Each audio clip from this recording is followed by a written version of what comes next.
Bienvenue dans cette dernière séquence faisant partie du module « Comment conduire un projet SIRH » et qui vous aidera à mieux comprendre comment conduire le changement.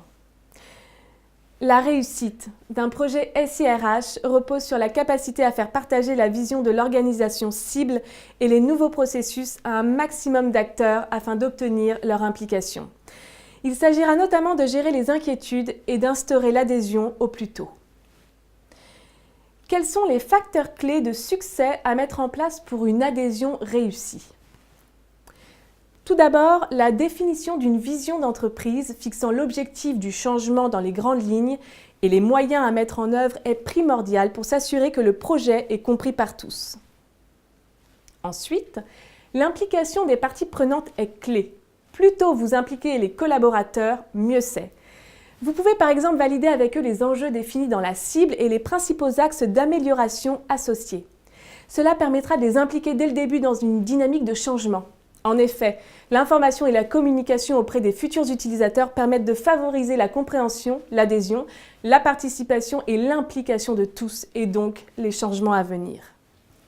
De plus, la constitution d'un noyau dur d'acteurs lors de la définition de la structure projet et du mode de fonctionnement associé permettra de soutenir, faciliter et accélérer le changement.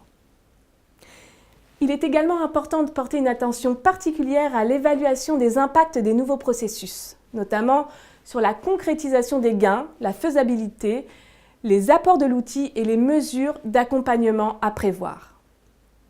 Pour accompagner cette démarche de conduite du changement, il est également important de prendre en compte les aspects émotionnels internes afin de supprimer ou maîtriser les résistances ou blocages au changement, ainsi que les enjeux de pouvoir interne afin de réorienter les relations de pouvoir pour assurer leur cohérence avec la vision globale de l'entreprise. Enfin, la formation interviendra juste avant le déploiement. Elle doit porter sur l'outil et son impact sur le métier, tout en restant centrée sur les particularités propres à chaque utilisateur. La formation permettra de mettre en avant les règles de vie de la nouvelle organisation et les spécificités techniques et fonctionnelles du SIRH afin de favoriser son appropriation rapide. Gardez à l'esprit que la conduite du changement est un processus transverse qui se déroule tout au long du projet, avant même son lancement, jusqu'après la formation des utilisateurs et leur accompagnement dans leur nouveau rôle. Pour structurer cette conduite du changement, il est recommandé de formaliser un plan de gestion du changement. Pour réaliser ce plan, il vous faudra tout d'abord identifier auprès de la DRH les résultats attendus, les risques à gérer et les actions d'accompagnement à prévoir pour obtenir les gains attendus.